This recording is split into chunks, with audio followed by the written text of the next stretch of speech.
everyone, welcome back to the channel.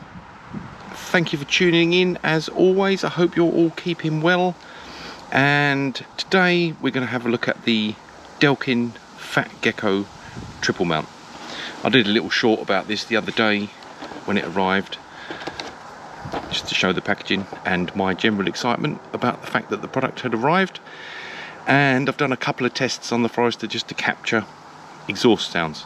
Anyway, so just quickly looking at the packaging: 3 industrial locking suction cups, 6 points of adjustment for the perfect angle, universal 1/4 inch tripod mount, supports DSLRs, camcorders and lighting devices up to 12 pounds.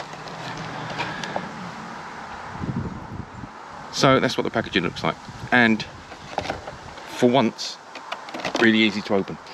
You know, let's put that on the floor and hope it doesn't scrape around. I've got the old GoPro single mount here just for reference. I've got an old retro GoPro, probably about 8 or 9 years old.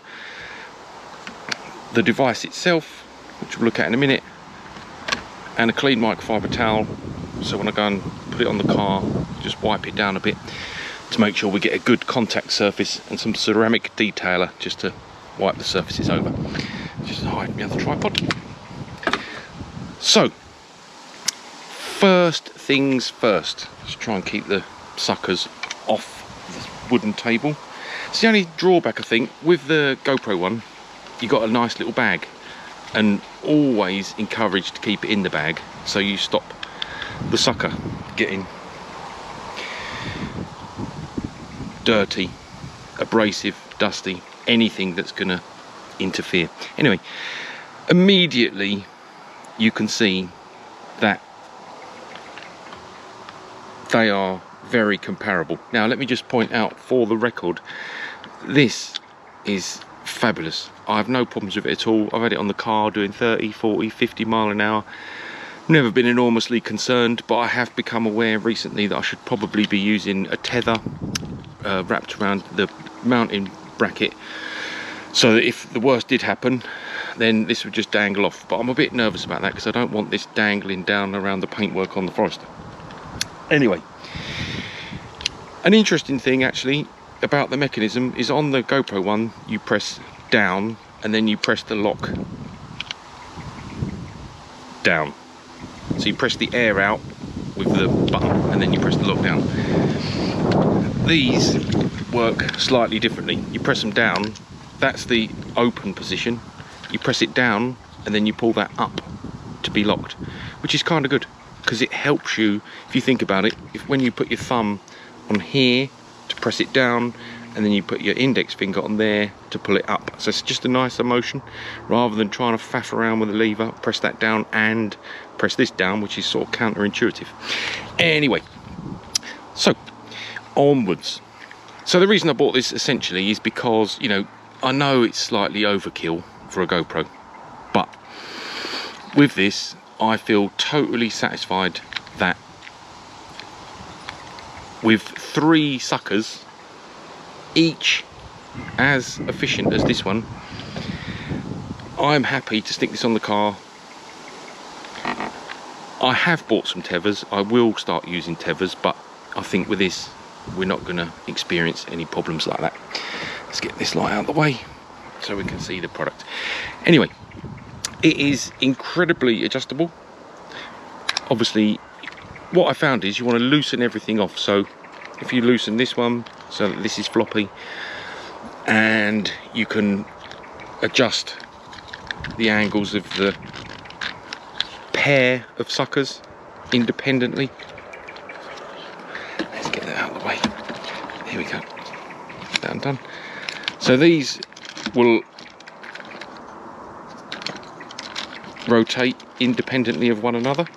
So obviously that's great for going around corners or curved paintwork. And this one is like 360 if you like. Totally 360. So we'll just lock that off a minute. And you can adjust the sort of target angle as well, which is ideal. because I tried it, I was trying to go around a corner, so I had, for example, these two on the top of my bumper, and then I had this one angled like this, so I could go around a corner. It was quite nice actually. So we were able to get full suction on the top of the, let's loosen that, full suction on the top of the bumper, and then this one, the lower one, providing support. You can see by the video, when it's all loose, everything feels floppy, but that is kind of good during the setup phase, because you want these to mold around the curves and the surfaces that you're trying to attach it to. Anyway, an interesting thing is that you can remove this one entirely. I've not actually done that yet. I just saw it in another video this morning. So when you think about it, and I hadn't until today, you've got the Delkin double mount with the pretty long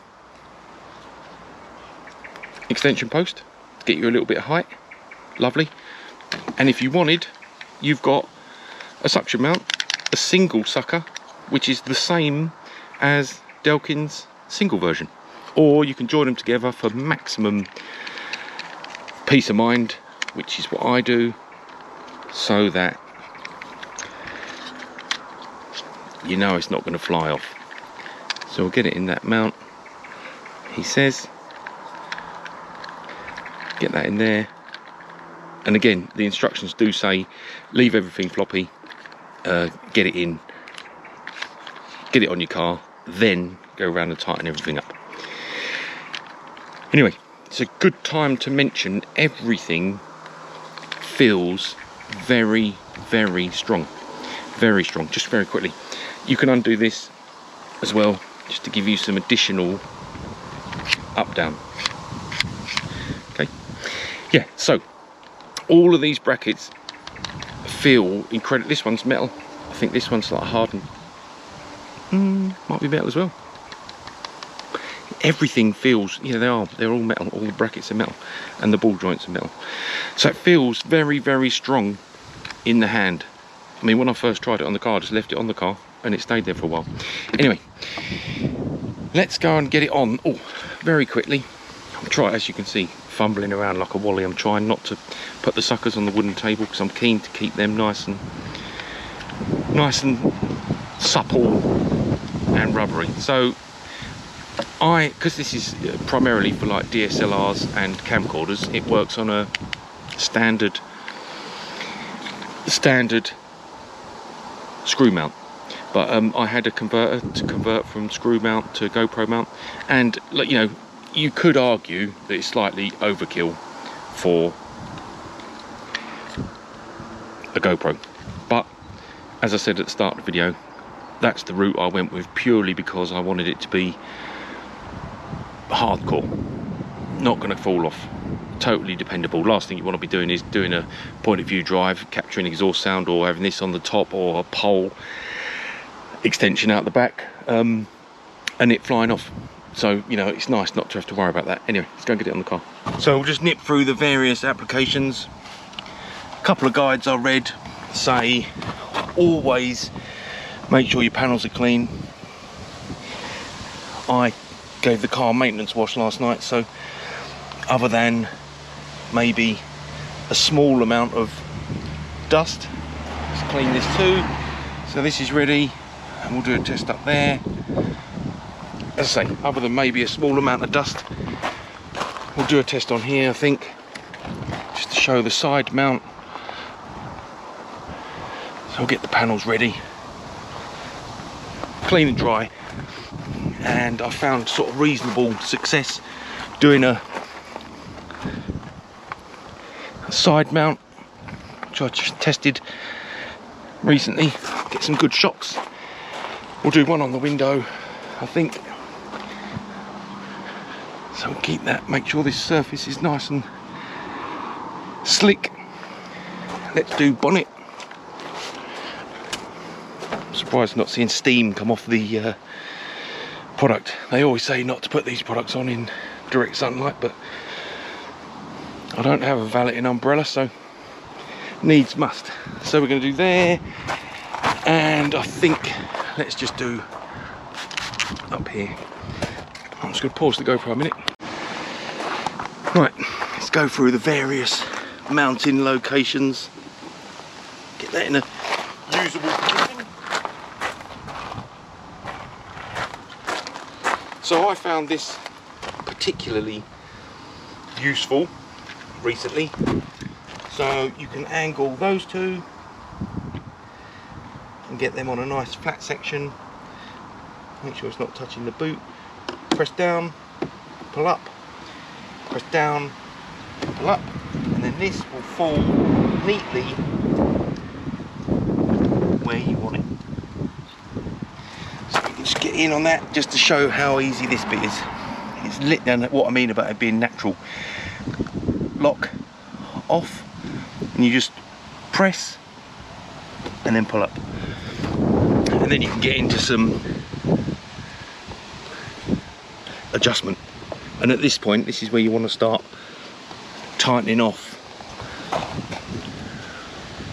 all the adjusters.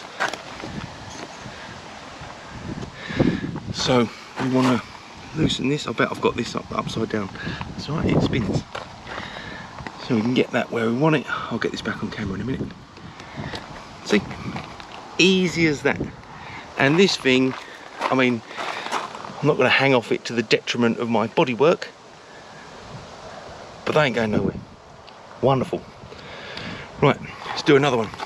Just pause this. I feel like I almost don't need to go through all the different mountain locations, but you get the idea. So we'll just loosen that off so it doesn't fly away. Just try and do everything one-handed. Let's get that there, get this sort of moderately tight. Stand her up. And that gives you a nice idea. Lovely jubbly. So that'd get you a reasonably interesting shot. Let's get that down. This is another alternative. I have not stuck these ones down intentionally. Cars getting off the roof, it was tight. Anyway, so my plan with this, obviously I'm not going to be filming that way, but you could film behind, and also because this is all adjustable, so you can adjust this angle. I'm thinking if I point that out and get an extension pole so the camera's sort of up here, then we might be able to get some nice POV, behind the vehicle shots with a GoPro up on an extension pole. They'll be coming soon. Poles indoors, I'll review that as separately. Right, let's get it on the side. This is another great alternative. Fits lovely on these panels. One sucker I've left off, so I don't have to wrestle with it. This is just for indicative purposes. But you get a nice shot down there. I used this sort of angle the other day. You get a nice shot down there. And again, it is solid. Bonnet mount, not stuck down, just purely for indicative purposes. I also think it would be quite nice, I'm just going to use my spare paw, sorry about that, terrible me in front of the camera. So it'd be quite nice to get driver angle in car and then collect audio data from a alternative source, either an external mic or another GoPro. Let's just try it inside. And of course it is absolutely perfectamundo for filming in the car, so I'll be probably making good use of this on my midweek waffle rush hour ramble videos, which I'll be making again soon. Anyway, so that's it. It is stunning. Everything's rock solid. These are in 2023 as we speak. These are about £78 from Amazon, and I'm not going to tug on that because I'll probably pull my windscreen through. But yeah, build quality is sensational, sucker grip is sensational, adjustability is sensational. The only frustration point for me is that they can be quite tough to get off, but hey, when you've got a product that's designed to cling to things, I ain't going to complain about that. It is wonderful. So as I say, I've got an extension pole that turned up yesterday that screws into the extension adapter. So I'll review that in a separate video and capture some video. Anyway, hope this has helped anyone interested in video capture and attaching their DSLR or camcorder or GoPro or phone for that matter to the outside of their vehicle. This is the one to have. Oh, it's fantastic. Anyway, thanks for watching as always. Take care everyone. See you soon. Bye bye.